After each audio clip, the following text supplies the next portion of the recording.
Vážené dámy, vážení pánové, mám tu čest zahájit dnes výstavu zde přítomnému panu profesoru Vladimíru Francovi. A ještě větší čest a úplně poprvé v životě stojím vedle pana Jiřího Bartušky, kterého nesmírně vítám a další radostí je pro mě přivítat pana premiéra České republiky, pana Jana Fischera, který je tady také mezi námi. Vítejte, pane premiére.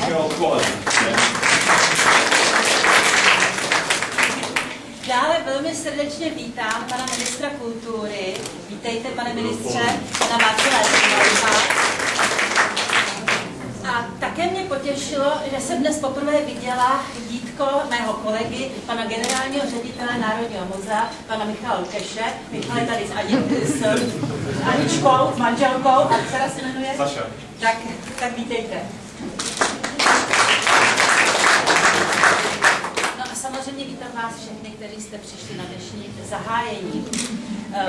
Krajské muzeum Karlovarského kraje, Muzeum Karlovy Vary, tak jako celá řada ostatních karlovarských kulturních institucí se vždy snaží při příležitosti festivalu, pro návštěvníky festivalu, ale nejen pro návštěvníky festivalu, ale i pro naše věrné příznivce muzea připravit pro toto období něco mimořádného, něco výjimečného.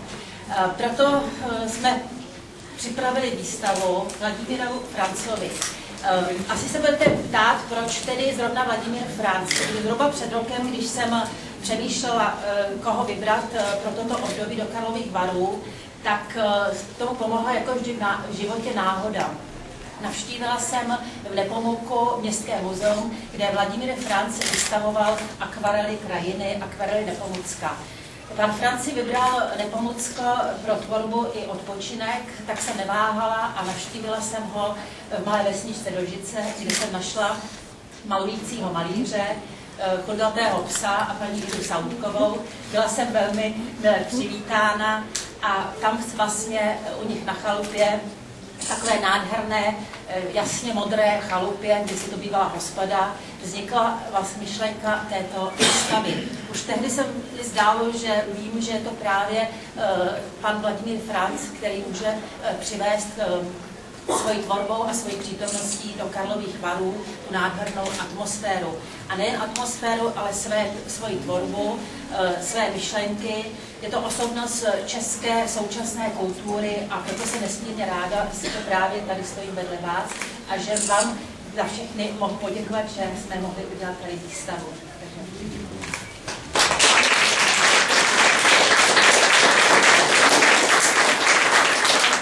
Ještě více mi těší skutečně, že pan Bartoška si udělal čas, že jsme trochu udělali přesuny v jeho náročném programu v Karlových Varech a že s panem Krištofem Muchou jsme vše domluvili a prosím o slovo.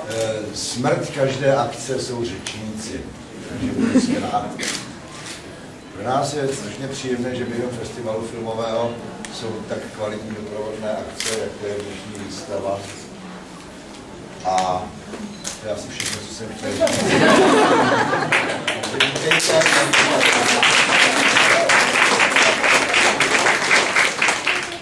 Když jsem na schodech oslovila pana premiéra, jestli bude chtít něco říkat, tak říkal, že spíš se věnuje jiným proslovům, takže hovořit nebude, ale přeci jenom možná, nebo jste si to nerozmysleli, si to?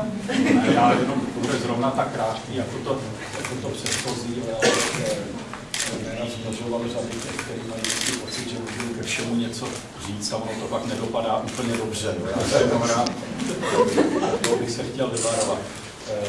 Já jsem rád, že jsem tady, rád jsem přijal pozvání a zkrátka a dobře, dívejte se pozorně kolem sebe, se to na sebe prostě pustit, ten kůň pana profesora, ať se vám to líbí a to patří k pěkným zážitkům z Karlových Varů, to vše z mé strany.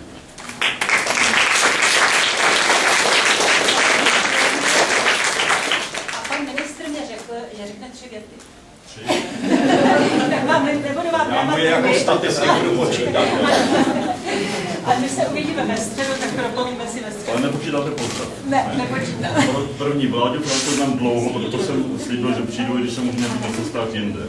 Za další, není to jenom výtvarník, je to bývalý divadelník Tělem a duší, teď děláš víc obrázků, ale předpokládám, že muziku se nezanedbal. Choďte na jeho divadelní představení, znamenitá muzika.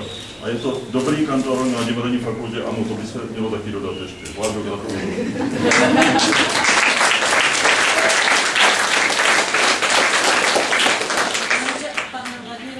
Velmi skromný. Já jsem chtěla tady mu představit fotografické kurikulum vitae, nějak jsme to nezvládli, protože právě ta jeho pedagogická činnost